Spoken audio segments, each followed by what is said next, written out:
Welcome to the NFL MVP Momentum Podcast. I'm Sam Holcroft alongside Payton Thompson. Before we begin, don't forget to follow us on Twitter at Momentum MVP, follow our Facebook page at MVP Momentum Podcast, and check us out on YouTube at MVP Momentum Podcast. So today we're going to talk about the top 5 surprising and disappointing teams 3 weeks into the season. But before we do that, let's recap our picks from last week. So we still have the Monday night games to go with the Eagles and Buccaneers and the Rams and Bengals. But, there's been some change in the standings, I climbed back into first, getting my double down and upset correct. Sean did not get his double down with the Cowboys correct, but he got the upset. And Payton got your double down, but you also have your upset going tonight, so you can still get some points. Zeke can still get some points quite as well. We do have you picking the Bengals.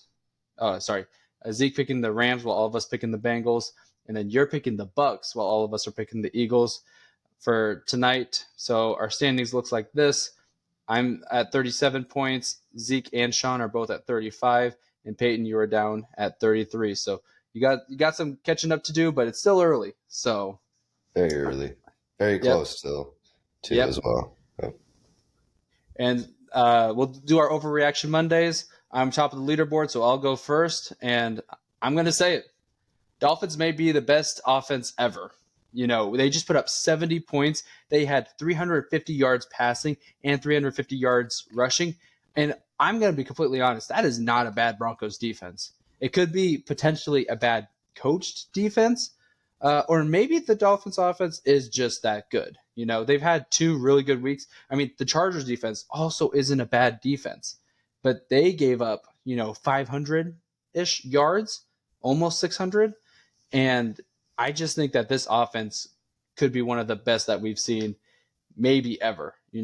We'll see when they play some more better defenses. I mean, I think they have the Bills this week. So if they could put up 500 yards on the Bills, put up 30-some points, maybe it's not an overreaction. Yeah, and I think the craziest part about it, too, is that they didn't even have their second best receiver. They didn't have Jalen Waddle. And it wasn't really just Mostert. It was Achai as well, pitching in 2 or 4 all-purpose touchdowns. And, I think the only thing for me is just the sample size. If we can see this out over the course of the season, week 6, week 7, and they're still, keeping pace with this kind of offense, then you might be right completely. Yeah. But moving on to Zeke's overreaction, the Packers are winning their division.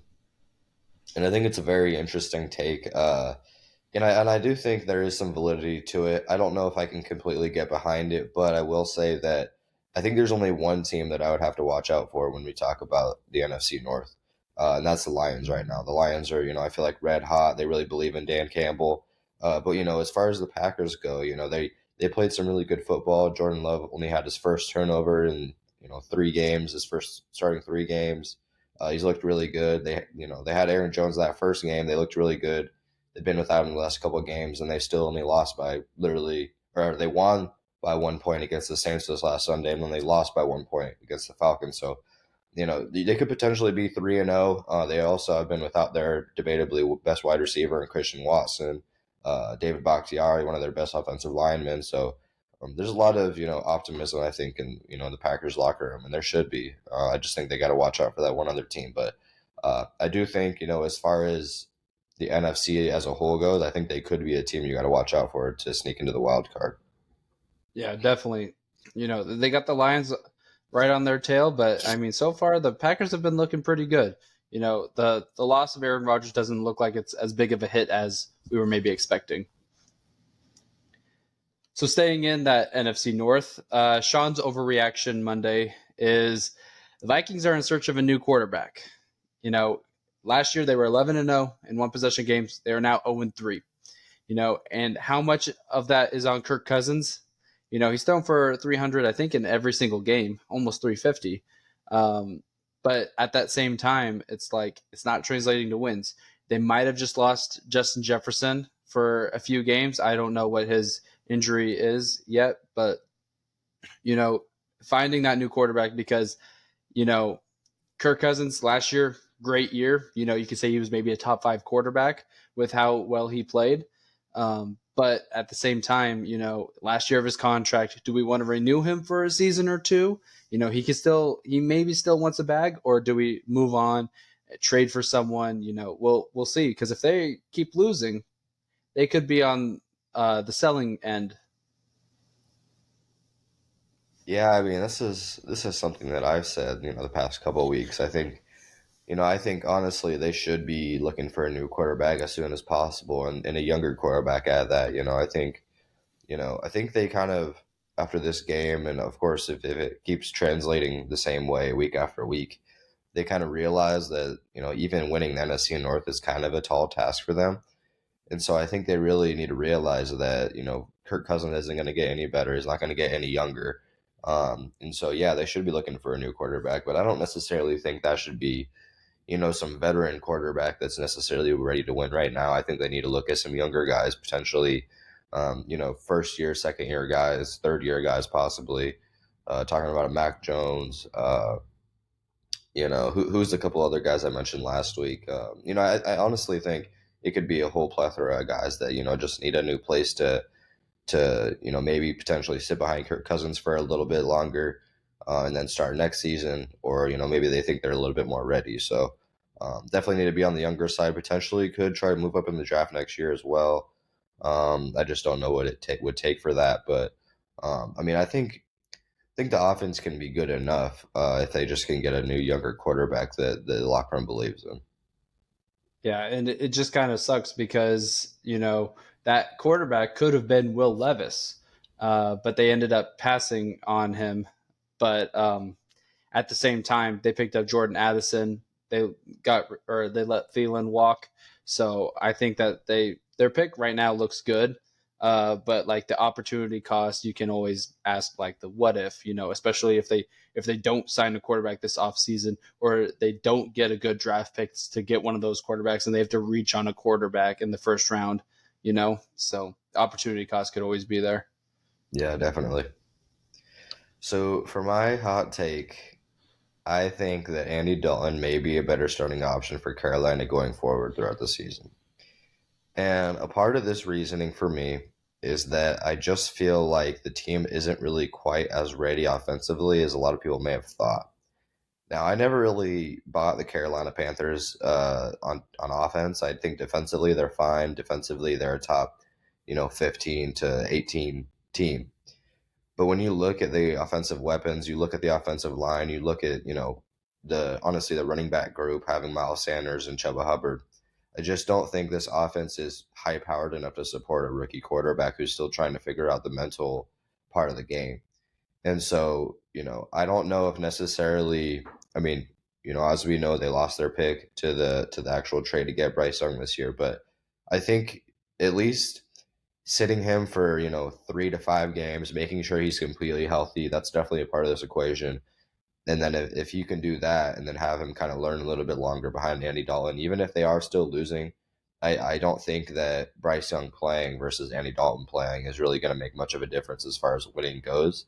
And so, with that being said, I think sitting some games potentially throughout most of the season could be very beneficial for him, just to kind of learn a little bit longer what an NFL offense should look like behind a veteran quarterback. Um, but as far as Bryce Young goes, I still think Bryce Young is going to be really good. With this hot take, I don't necessarily think that Andy Dalton should take the starting option for the rest of the year through week 17, week 18, whatever. I think that he could start for another 3 to potentially 10 games, and then maybe give it off to Bryce Young to finish the season. I think that could be very beneficial for him.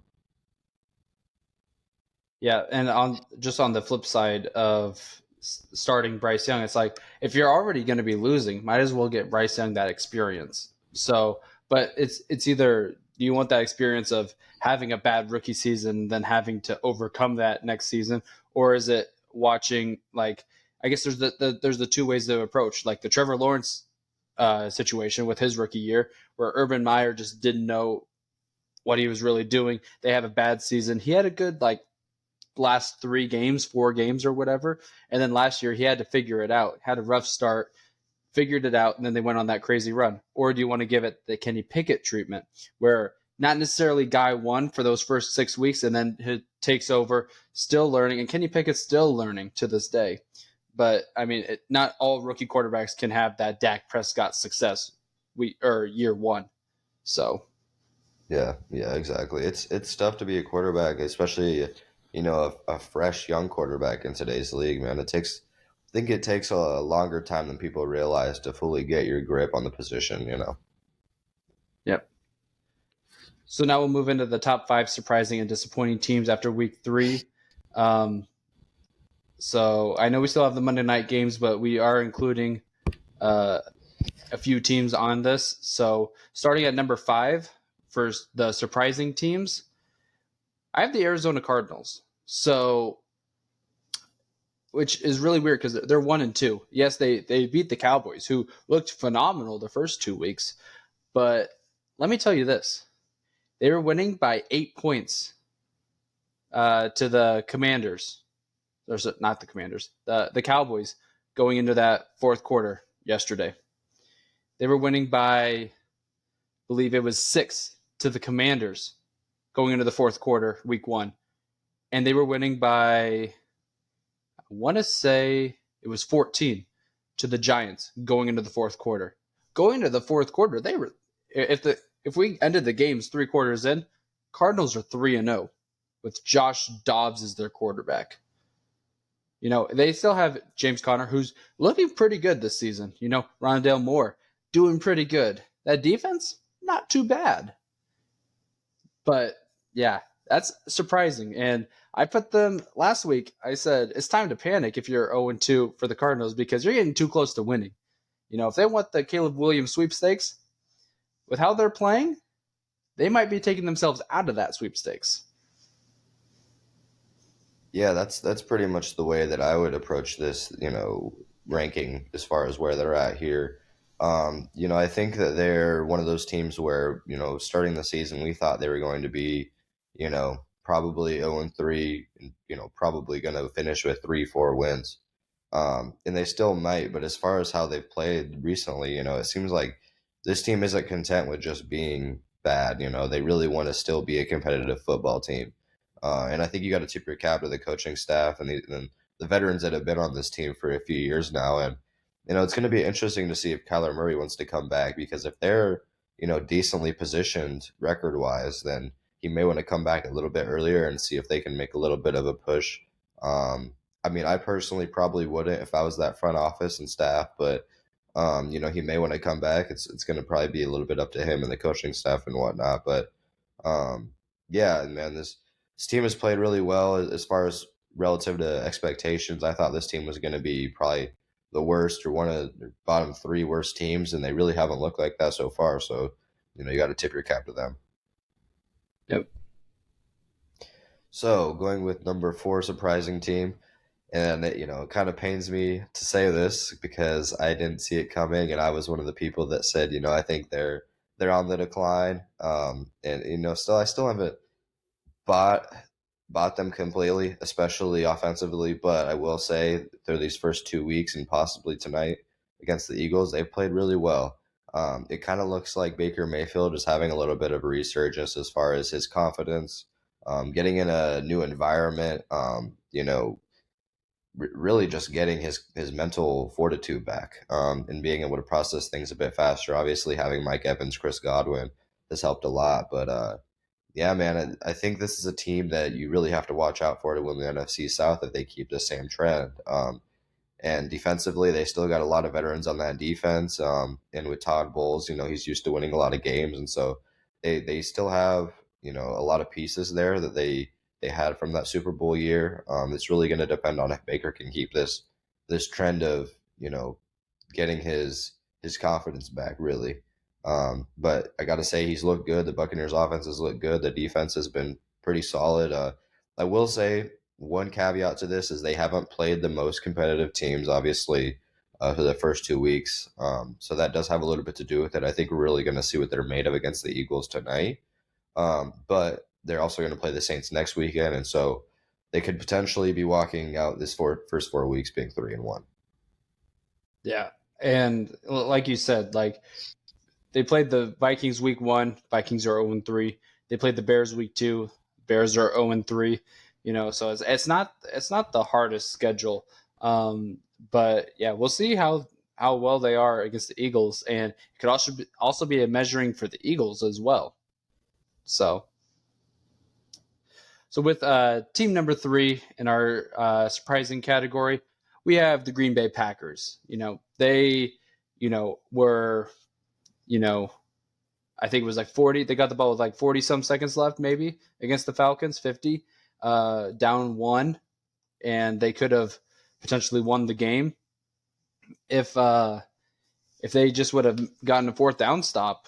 They could have easily controlled the destiny of that game, but they looked good against the Saints in the second half. It did take Derek Carr going down, but at the same time, you got to give props to that defense without Jair Alexander to allow 0 points in the second half. You got to give props to Jordan Love because he threw that pick early and, he didn't have anything going. And then in that third and fourth quarter, he turned it on without Aaron Jones as well. You could say that that's their best offensive and defensive players didn't play, and they still came out with the win.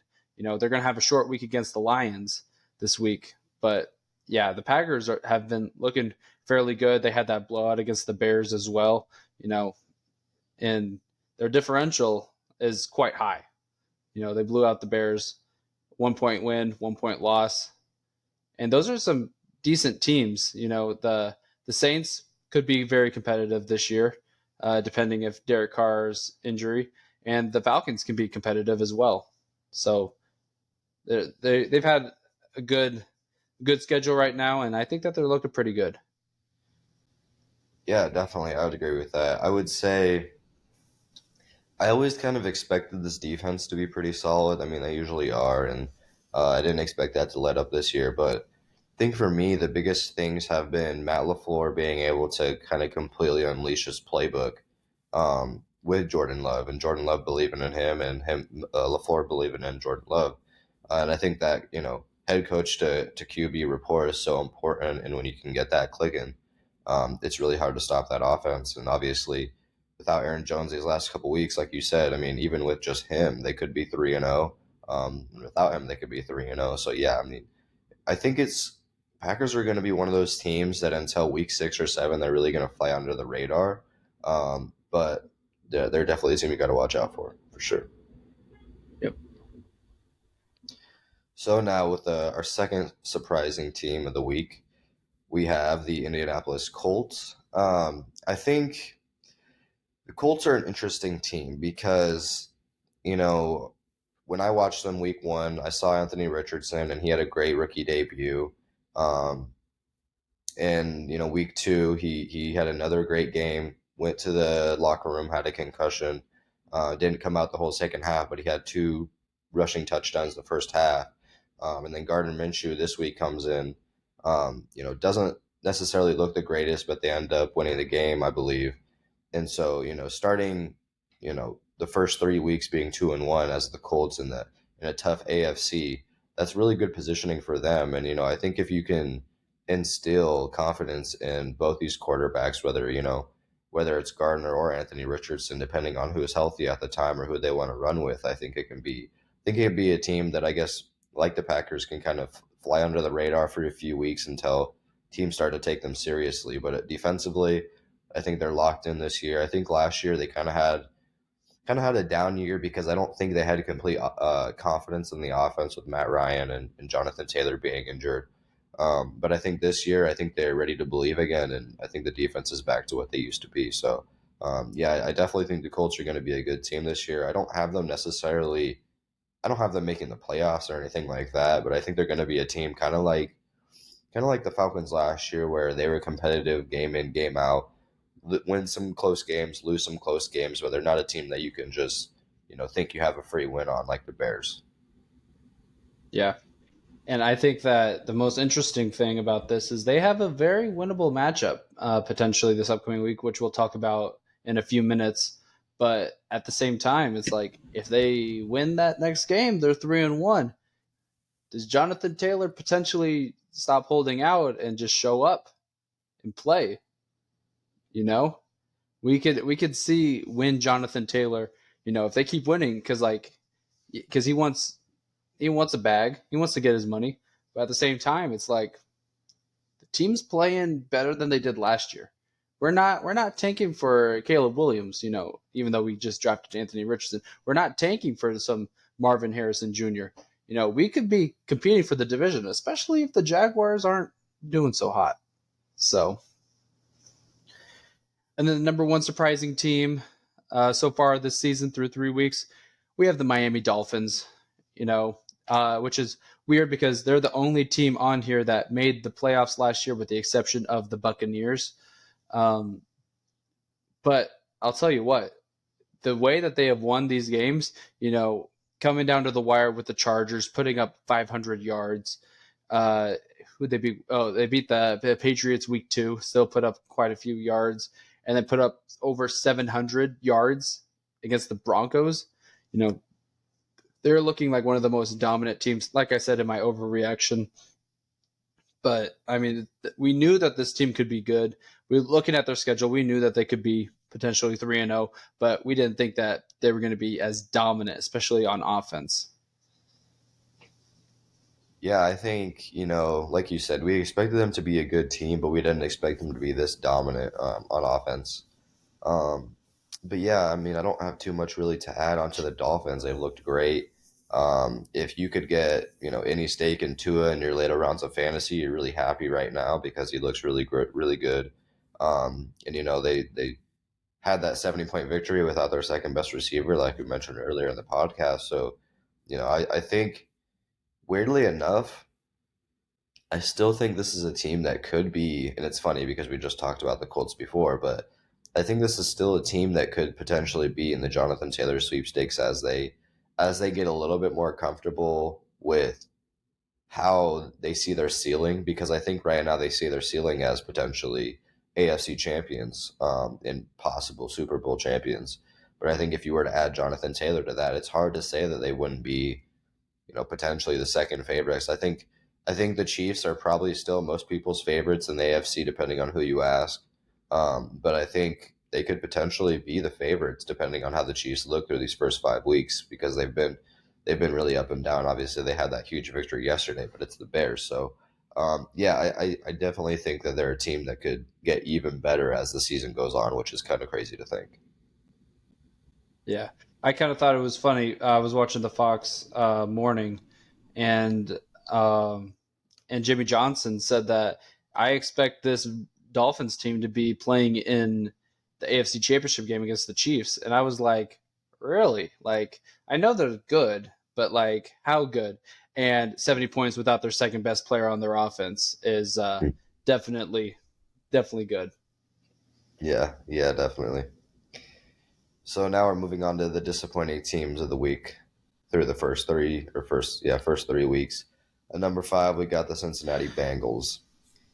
Think with the Bengals, I'm not sure exactly what it is with them. And obviously Joe Burrow's injury, that hurts a lot.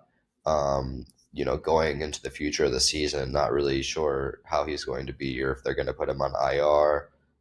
Not really sure how bad the injury is. But I will say I wouldn't expect him to play.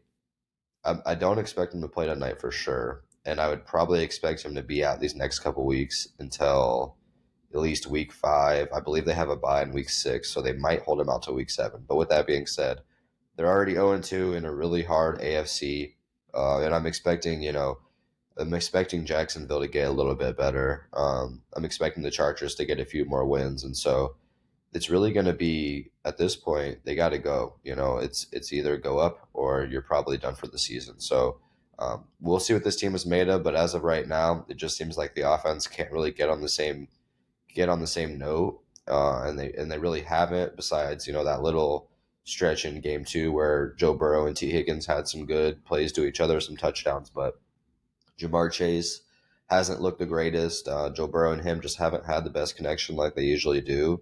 Typically, Joe Mixon's been fine. The defense has been fine, but fine in the AFC, it just isn't going to get it done. Yeah, I don't really have too much to add to that. It's just if in the AFC with how competitive it is this year, I don't think that you can afford to go 0-3 and still make the playoffs. So it's going to be really, really tough for the Bengals if they do lose to the Rams tonight. So with our fourth disappointing team through 3 weeks, we have the New York Giants. Now, they got shut out week 1 against the Cowboys. They were shut out through halftime against the Commanders and ended up winning that game. Or it's not Commanders, sorry, the Cardinals. And they ended up winning that 31-28, scoring 17 points in the fourth quarter. And then they get, I would say, destroyed against the 49ers. Because I think that was a 30-12 game or something like that. Yeah, it was like So 31 the to 10, Giants, 31-12. yeah, the Giants have not looked good at all. And this is coming from a team that not only made it to the playoffs last year, won 11 games, and also beat a team in the playoffs. They finished as one of the top 8 teams in the league right now. And right now, they're not playing like it. They added Darren Waller. They were healthy. When was the last time that this receiving core was healthy? Maybe week 1 last year? So they're healthy, and they're just not clicking. Daniel Jones has not been looking that good, not looking as good as the $40 million contract that he signed. The Giants are just not looking good, and especially in that division with the Cowboys on the come up. Eagles are still going to be good. The Commanders are 2-1. The Giants are last in that division right now. Yeah, man, this team is a mess, I think. And it kind of, unfortunately, it just kind of points to last year being a fluke. I think this is kind of a phrase, or I guess something I heard on a podcast the other day that I think perfectly sums up the start of their season. This is the New York Giants that we thought we were getting last year. Think I don't think they're necessarily going to be a terrible team throughout the whole year. I think they are going to get better. I just don't think that they have much room to get better. I think they'll get better on the margins. I think Daniel Jones will settle down a little bit. I still believe in Dabble as a head coach, but Saquon Barkley being out, them not really having any go-to receivers, making that trade for Darren Waller in that contract hasn't looked the greatest either. He's having a really rough start to the season, and like you said, Daniel Jones having that huge contract, it it kind of stops you from being able to add more talent in the future. And so unfortunately, I'm just not sure how much better this team gets over the course of 2 to 3 years from now. I think this could be one of those teams that is just kind of okay, and doesn't really ever get better until they kind of break down those contracts, those heavy contracts. And defensively, I mean, honestly, I think defensively they're okay. I just don't think that this is the type of offense where you can have an okay defense. You need a top 5 defense to be able to sustain how slow this offense goes. And so, with that being said, just don't see them winning very many games, especially because of the Saquon Barkley injury, and they can't sustain that run game. Yep. Now, moving on to our third disappointing team, we have the Los Angeles Chargers. Um, I think with the Chargers, man, and I told you this yesterday off air when we were watching the game. I think that at this point, it's you kind of have to point the finger at the head coach. And really not just him, but the whole coaching staff in general. Because I think they are one of those teams that have a lot of talent on both sides of the ball. Obviously, losing Mike Williams for the rest of the season to a torn ACL is going to hurt. Um, but with that being said, Keenan Allen has been phenomenal through the first 3 weeks. Justin Herbert has been pretty good for the most part. Defensively, they're pretty solid. And so I'm not really sure exactly what it is with this team, but they just don't seem to be able to win the games when they matter the most. And then I mean, this is probably the healthiest they're going to be all season as far as like the start of the game yesterday, having Mike Williams, having that offense. Obviously, Eckler is hurt right now, but I don't see him being hurt for another 2 or 3 weeks. I think he'll be back sooner rather than later, but you never really know how those injuries are going to pan out throughout the season. So, and just historically, this team has trouble staying healthy. And I mean, I guess with Mike Williams and Eckler, it's already kind of starting in week 3.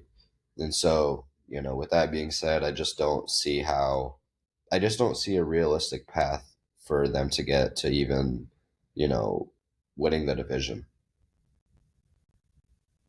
Yeah, right now the playoffs look pretty bleak. They did not look the best against the Dolphins. The defense got ran all over. Um, the Titans game, they just didn't look good. I think they went to overtime and ended up losing. And then against this Vikings, which realistically the Vikings could have easily won that like late in the game.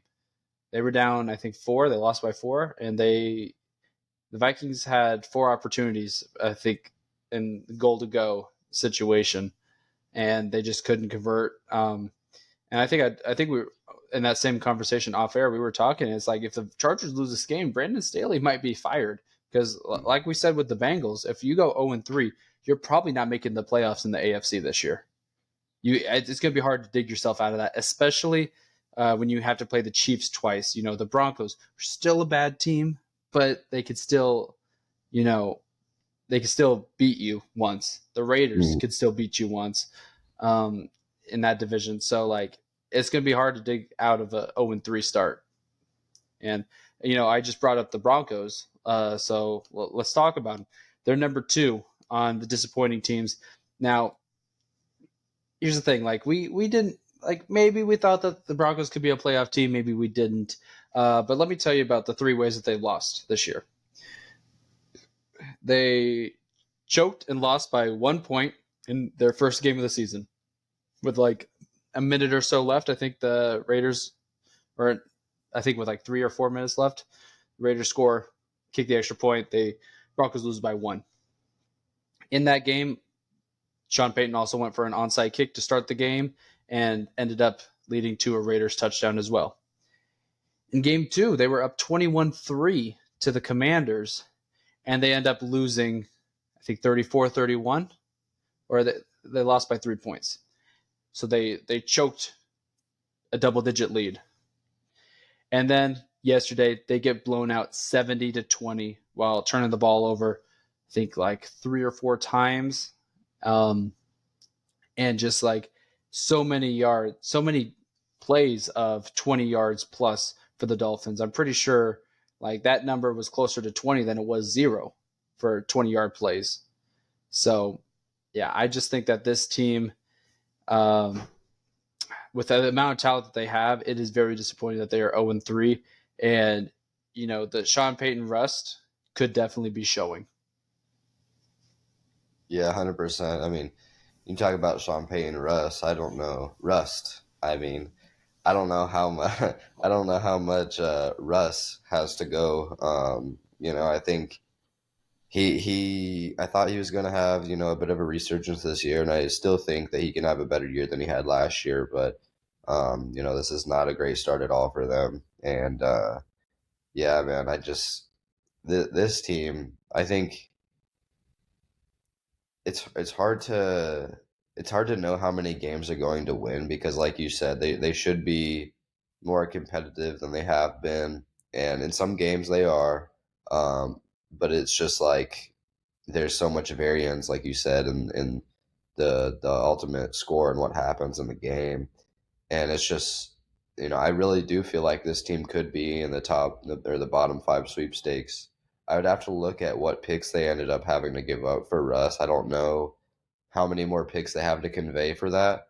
Um, but I believe they have their own pick this year. But yeah, I could definitely see them being a bottom 5 team. And like I mean, we talked about off air before this started. I told you that I didn't really ever think this team was going to be that good. But with that being said, I didn't think they're going to look this bad either. So I think it's very fair to say. Yep. So moving on to our last team, we have the Minnesota Vikings. And we talked about how they, I believe what was it, they were 10-0 or 11-0 in one possession games last year. And so, it's turning out to be that's kind of what's biting them this year.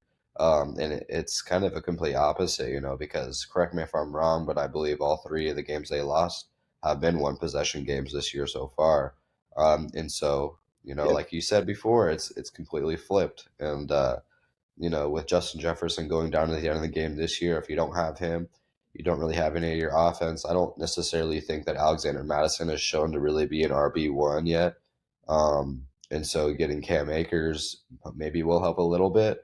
But, we'll really see if this team can at least put together some wins. But I do think that their path to winning the division is kind of crushed at this point, especially when you have the Lions and the Packers that are still really good football teams.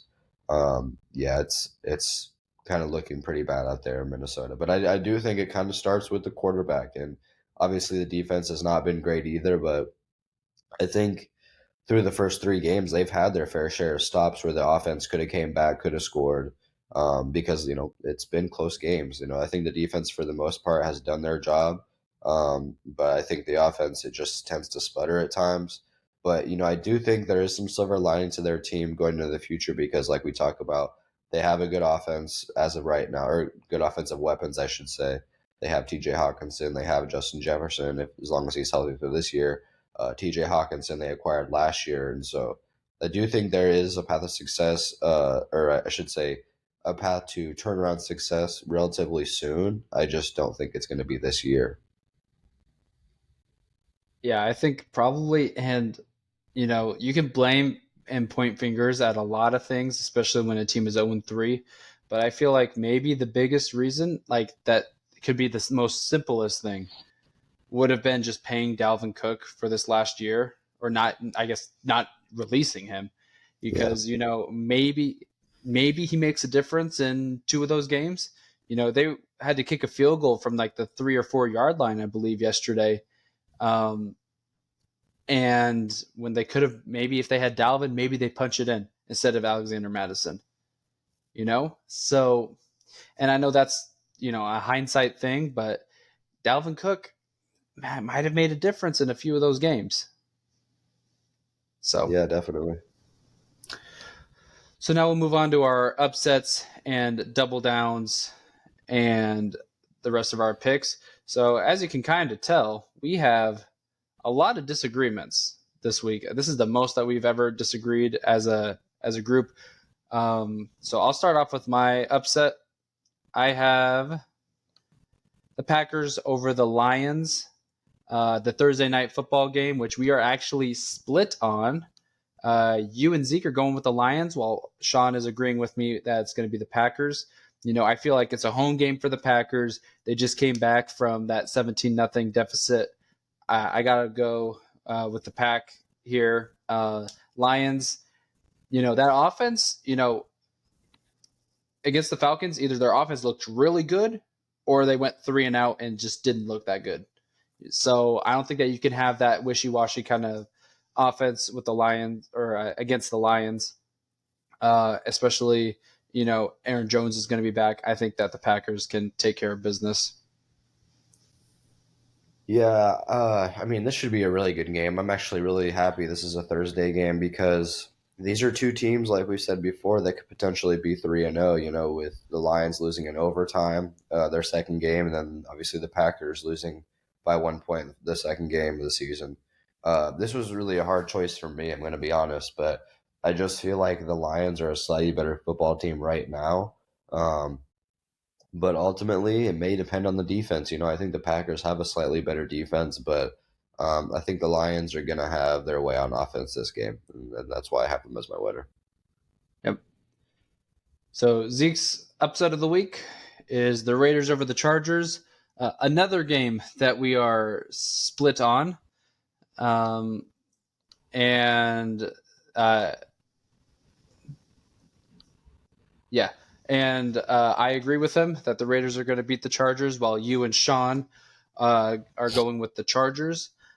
Um, yeah, I feel like the Raiders, they had a bad game against the Bills 2 weeks ago. This last week against the Steelers, they just couldn't get the offense rolling through that those middle quarters. They went down and scored, I think, on their second possession, and then didn't score until their last two possessions, minus the very last where they threw a pick. But yeah, but the Chargers are coming off of a win. I could have went either way here, but they're going to be fighting for whoever's going to be towards that bottom of that division. Yeah, pretty much. I mean, to me, they both have head coach question marks, coaching staff question marks to me. I think this just comes down to who is defensively a little bit more talented, and I just think the Chargers are going to get a few more stops. I think both offenses will kind of have those moments where they look good, and then they'll have those moments where they go three and out and look pretty bad. I just think that the Chargers defense is going to be a little bit more sustainable, whereas I just don't really believe in the Raiders defense, and I think that's very valid. So that's why I have the Chargers. Yep. And Sean's upset of the week is the Saints over the Buccaneers. But wait a second, PT, isn't that the opposite of your double down? It So is, we have yes, it what is. I it's another one of those what I call a conflict of interest here. So we have another split. Like I don't know what's up with these upsets, but these are all splits. So once again, you and Zeke are going with the Buccaneers, and Sean and I are going with the Saints. I'll let you do your reasoning first for your double down. Yeah, yeah. So this is what it comes down to for me. If the Saints don't have Derek Carr next week, they will not be able to move the ball. I think if as long as Baker has a relatively okay game this week, even if they lose, he'll still have enough confidence going into next week to beat that divisional opponent. Um, I do think that you do have to mention that it's going to be at home for the Saints. I think that does matter. But when I think you talk about both these defenses, I also have to give the nod to the Buccaneers. And I just think offensively, even when Derek Carr was still playing for the Raiders, still the starting quarterback, I just think that the Buccaneers offense looks a little bit better. And, I think this game tonight is going to tell us a lot about the Buccaneers. I think even if they lose and they look relatively good on offense, then I think it'll matter a lot for next week. If they look like if they look terrible and they only are able to put up 3 to 9 ish points, then yeah, I do think that my opinion could change a little bit. But I just don't see that happening, especially when the Eagles these first few games have kind of let teams, whether it's the Vikings, the Patriots, teams that have I would consider mid offenses able to put up points on them. So with that being said, especially if Derek Carr doesn't play, which I don't think he will, I don't see how the Saints are going to be able to put up enough points to beat this Buccaneers team. Yeah, but the question marks is that quarterback position. If Derek Carr plays or if Baker Mayfield can continue his success.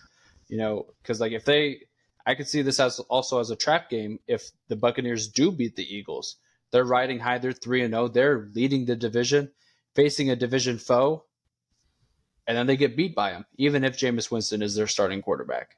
So I could just see it potentially as a trap game. Or even if Derek Carr plays, that they just win. So, PT, what's your upset for the week? My upset is having the Titans over the Bengals. And to me, it's not really that crazy of an upset. I know, and I told you you were pretty surprised, but I'm going off. I mean, it's kind of funny because we talk about these two teams and their quarterback position back to back. But to me, I don't think Joe Burrow is going to play this game, especially because it's against the Titans. I believe that the Bengals think that they can beat the Titans without Joe Burrow. And I think that's very valid. I think they have a great shot to beat this team because the Titans have looked really bad these first 3 weeks. And I don't think anybody was expecting them to look very good either. But with that being said, I think this is one of those games where the Titans know that they can win. And if Derrick Henry is Derrick Henry, then I think that they have a good shot to win. Now, the only thing about that is Tannehill has looked really bad these first few weeks, and that defense has looked really bad as well. Um, so they're gonna have to make some stops, and they're gonna have to trust their running game and hope that Derrick Henry can have one of those classic games. Um, but I just have a feeling that the Titans are going to be able to sneak this one out, and it's going to put even more worry into the Bengals.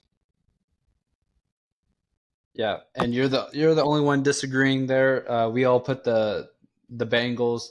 I think that just matching up on paper, the Bengals are still a better team. But if they don't have Joe Burrow, then we'll see. We'll have to see. So my double down for this upcoming week is the Eagles over the Commanders, and guess what? Zeke's not straying away. He's still going the Eagles over the Commanders as well, as per usual. See if I can find where they are. Here we go. And we all agreed on the Eagles. I don't think that. The Commanders, they got blown out by the Bills. They could have easily been blown out by the Broncos. They were losing to the Cardinals. Like, this is a team that should not necessarily be 2-1. They could easily be 0-3. And we all agree that the Eagles should win that one. Yeah. The Washington football team is not a good football team. And then Sean's double down for the week is the 49ers over Cardinals. We all agree with that one. We know that this 49ers team can be one of the best in the NFL this year. And yeah, just business as usual. Keep riding that high that they're on. Yep, exactly. 49ers are my Super Bowl favorites coming out of the NFC. Yep. All right, starting with our just normal picks now.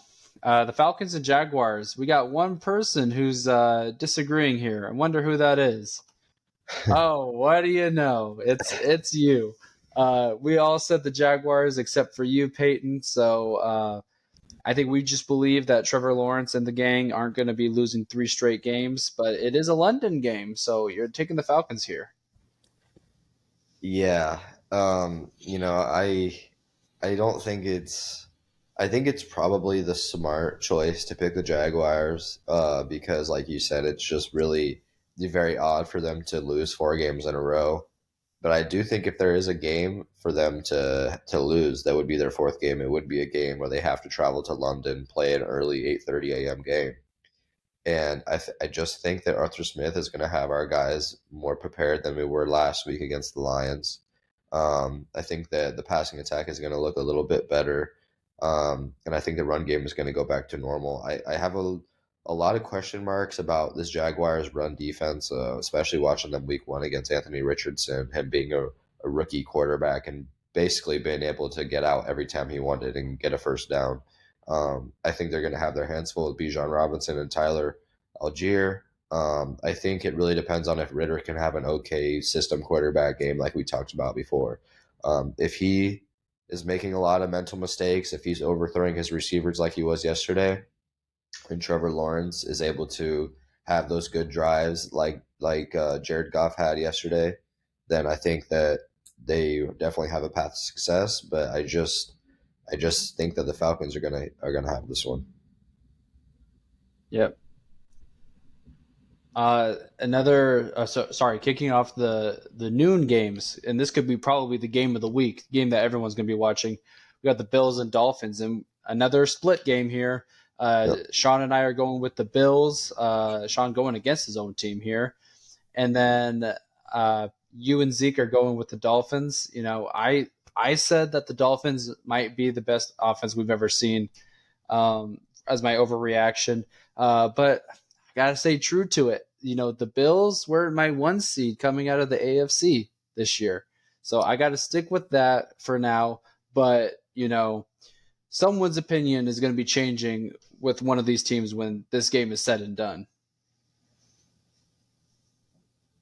Yeah, all I really have to say about this one is that the Bills' offense has looked really shaky at times this year.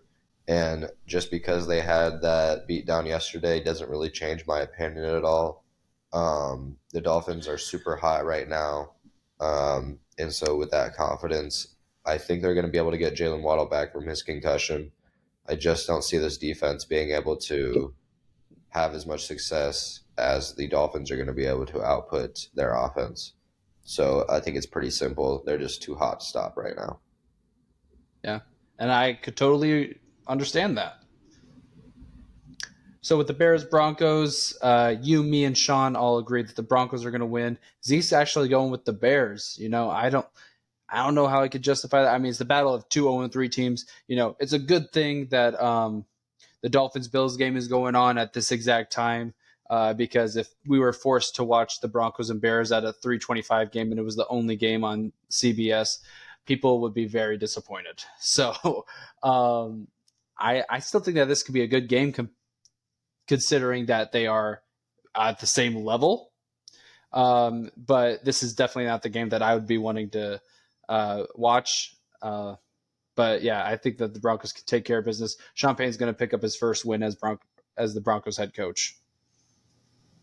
Yeah, I completely agree with you. I think that as far as head coaches go, Sean Payton has the advantage. I think as far as quarterbacks go, Russ Wilson has the advantage. As far as the receivers go, the Broncos with Cortland Sutton, Jerry Judy have the advantage. I think their defense is better. I think honestly everything about the Broncos is better. I think the Bears are a really bad football team. And so, yeah, I would be very surprised if the Bears were able to sneak this one out. And then that's just another step towards, tanking for whoever they want or trading Justin Fields and picking up Caleb Williams and then having also the Cleveland pick and the Panthers pick to be able to get some weapons for Caleb Williams.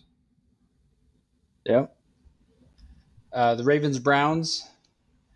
You, me, and Zeke all agree that the Ravens are going to win here. Sean's actually going with the Browns. Browns did look good against the Titans. I will say that, but I don't think that you can let this Ravens team, especially after getting embarrassed by the Colts, to lose two straight, even if it is on the road to the Browns. I think Lamar, although passing-wise was okay, he had a great game, 300 total yards, I think 3 touchdowns as well. But at the same time, you need to bounce back, and I think that this is a bounce back game for the Ravens. Yeah, definitely. That's kind of what I was thinking too. Losing a really close, tough overtime game to the Colts last week. I feel like the Ravens are going to come out with their hair on fire, and they're gonna want to take this one early. Yep. So another noon game, another split game here. Whoops. Help if I click the right thing. The Colts and Rams. Zeke and I are going with the Colts here. You and Sean are going with the Rams. I feel like the Colts could be the real deal. We still don't really know what the Rams' potential is. They lost last week to the 49ers. It was a close game. And they also beat the Seahawks week 1. If they beat the Bengals this week, I might be regretting this pick. So,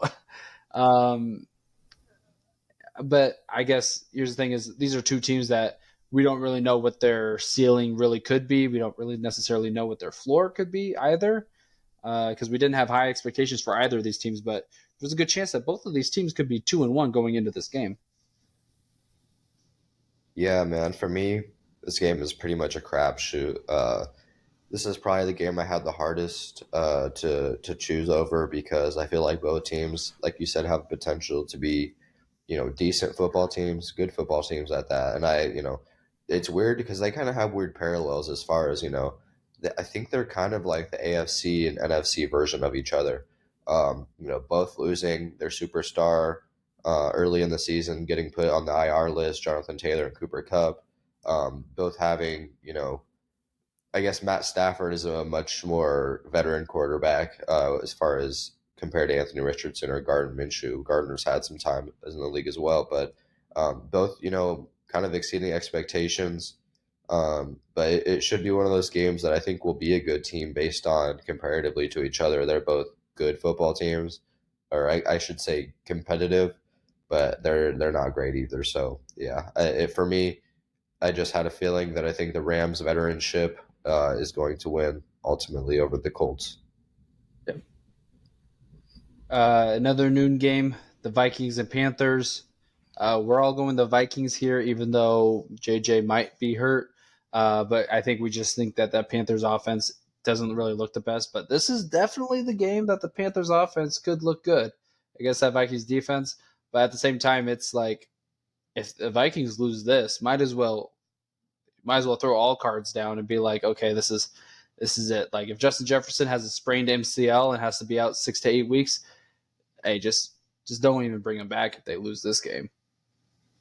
Right. Yeah, exactly. I mean, if they lose this game, and like you said, if he's out, 6 to 10 weeks ish, you might as well just shut down the season and start trading assets. I mean, with the assets that you have, I'm not really sure exactly who you would trade. It'd have to be a couple defensive pieces, but basically, yeah, you'd be tanking for.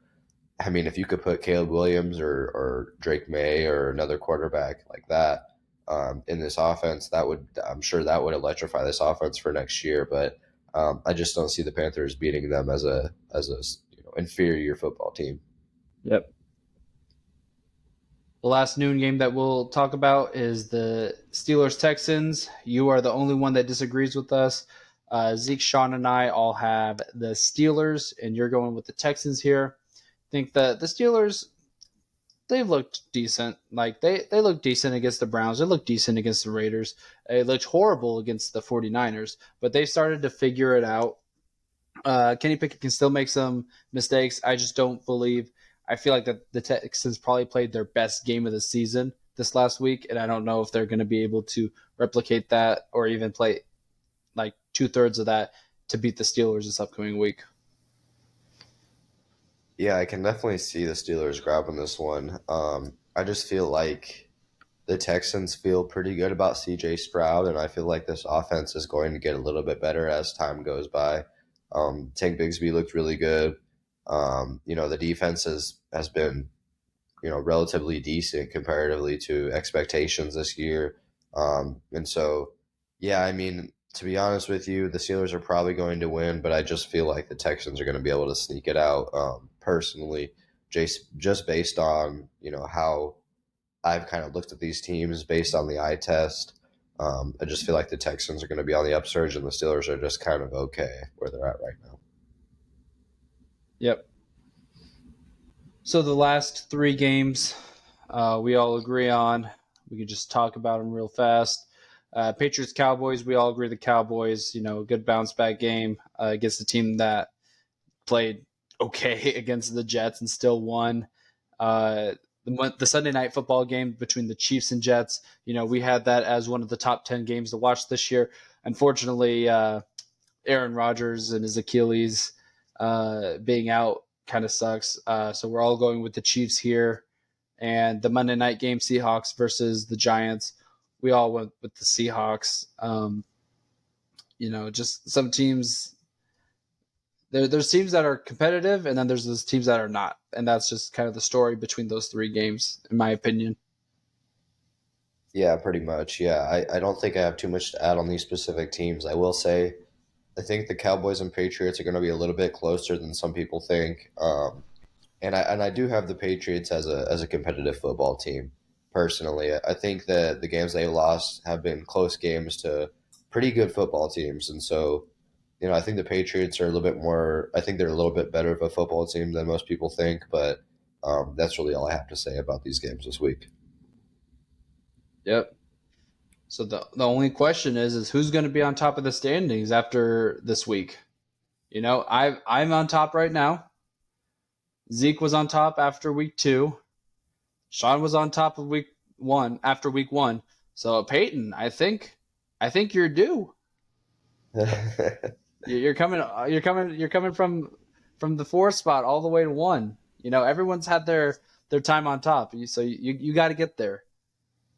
Yeah, yeah, it could be my time, or I could be firmly putting myself in last. But no matter what, well, yeah, no matter what, though, as of right now, I do have the second best record. Zeke's got the first, and you and Sean are tied for last. So, I can hang my hat on my head-to-head record for sure. Yeah, yeah, you can hang that getting one game correct over me and Sean. You can do that. For now, we'll see after this week what it looks like. Yeah, this week is going to be definitely interesting because I mean, a lot of this red and yellow right here is because of you. So Yeah. we'll definitely Yep. see. But once again, don't forget to follow us on Twitter at Momentum MVP. Follow our Facebook page at MVP Momentum Podcast, and check us out on YouTube at MVP Momentum Podcast. I've been Sam Holcroft.